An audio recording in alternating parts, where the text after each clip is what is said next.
Comment manger en calisthenics? Voilà une question que l'on peut se poser en tant que pratiquant de ce sport. Faut-il être le plus sec possible, prendre de la masse, prendre du muscle, combien de protéines? Faut-il manger high carb? Faut-il manger plutôt high fat? Faut-il utiliser des stratégies comme le jeûne intermittent? Faut-il utiliser le cétogène? Faut-il compter ses macronutriments et autres? Dans cette vidéo, on va tâcher d'y répondre. Ce sont toutes des questions que l'on retrouve dans le milieu du fitness et nous, dans le milieu de tout ça, on risque d'être perdu. Surtout que la moindre prise ou perte de poids peut clairement impacter notre capacité à effectuer certains mouvements. Avant d'aller plus loin, sachez que je ne suis pas médecin, donc prenez tous mes conseils avec des pincettes et n'hésitez pas à vous abonner également.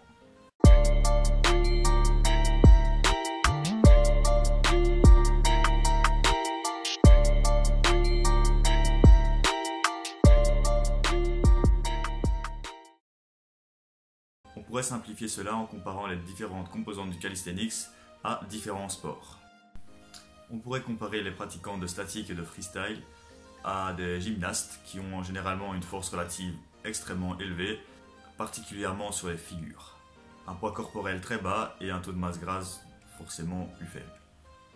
On pourrait comparer les streetlifters à des powerlifters qui ont une excellente force absolue et relative selon les catégories de poids. Ceux qui font du set and reps à des crossfitters où il y a besoin de plus d'énergie, ou ceux qui cherchent simplement à se muscler à des bodybuilders qui cherchent à optimiser leur synthèse protéique et leur composition corporelle. Cependant, si on touche à toutes les branches du calisthenics, comment on fait? Que mangent-ils réellement ces athlètes? Encore une fois, à toutes ces questions, la seule réponse que l'on peut donner, ça dépend. Il faut analyser le contexte et votre cas en particulier. Je vais vous donner quelques pistes pour vous aider à construire votre propre réflexion. Premièrement, se comparer à ces élites n'est pas forcément la meilleure idée car ils ont déjà réalisé la plupart de leurs progrès en termes de masse musculaire, d'adaptation nerveuse, de facteurs métaboliques, de par leurs années d'entraînement, leur prédisposition génétique et la structure qui les entoure. Ils n'ont donc pas forcément les mêmes besoins que vous à l'heure actuelle, là où vous débutez, vous aurez besoin forcément de créer ces adaptations. Donc par exemple de prendre du muscle, de créer des facteurs techniques, d'avoir une bonne dépense énergétique pour soutenir un volume d'entraînement et autres. Prenons l'exemple de sportifs à haut niveau avec des catégories de poids. Regardez la diète journalière d'un gymnaste, vous constaterez qu'il ne mange pas beaucoup. Son métabolisme s'est en fait adapté à cette dépense énergétique. Étant donné qu'il n'a plus besoin de faire d'adaptation importante, il peut se contenter de manger peu pour maintenir un poids très faible et performer à haut niveau.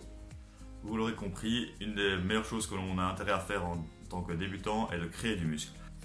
Qui dit créer du muscle dit musculation. On peut donc appliquer beaucoup de principes de ces disciplines car la nutrition est un milieu qui est particulièrement bien étudié. Une chose à savoir, c'est qu'on n'a jamais trop de muscles en calisthenics. Il y en a beaucoup qui vont vous dire « Ah, j'ai peur de prendre du poids parce que je n'arriverai plus à faire ces mouvements ». Mais imaginez que vous vous collez 200 grammes de steak sur les pectoraux. C'est pas ça qui va être impactant pour vos figures, au contraire, ça va vous créer plus d'unités motrices, ce qui va vous permettre de générer beaucoup plus de force et vous rendre beaucoup plus performant sur tous les mouvements. Peut-être dans certains cas où vous avez vraiment une masse musculaire énorme comme un bodybuilder, mais si vous êtes naturel et que vous ne réalisez pas le même entraînement, cela sera plus difficile évidemment.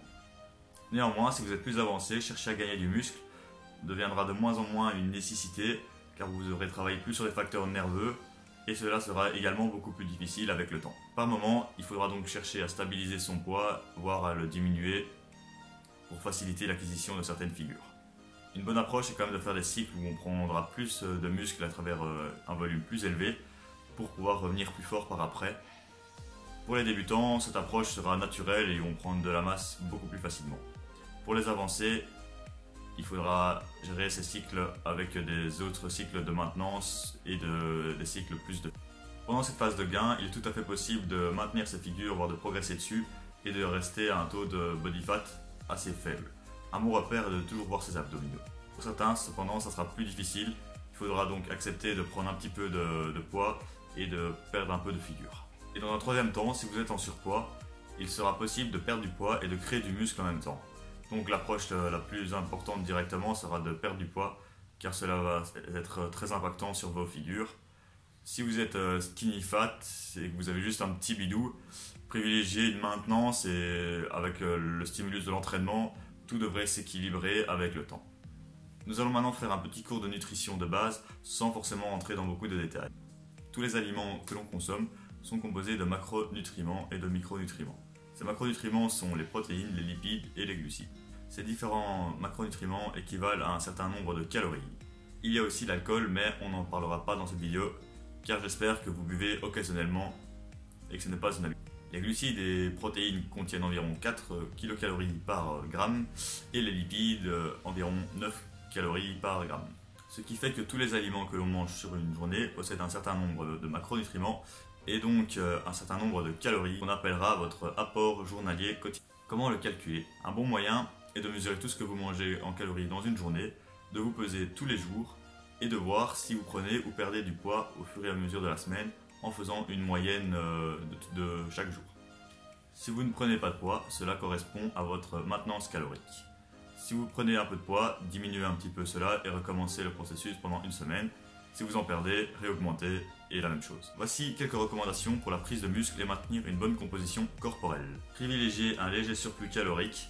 Donc si votre maintenance est de 2500 kcal par jour, essayez d'atteindre les 2700 et essayez d'avoir entre 1,5 et 2,5 grammes de protéines par kilo de poids de corps. C'est le macronutriment le plus important pour optimiser votre composition corporelle. Ensuite, on ajuste avec le reste.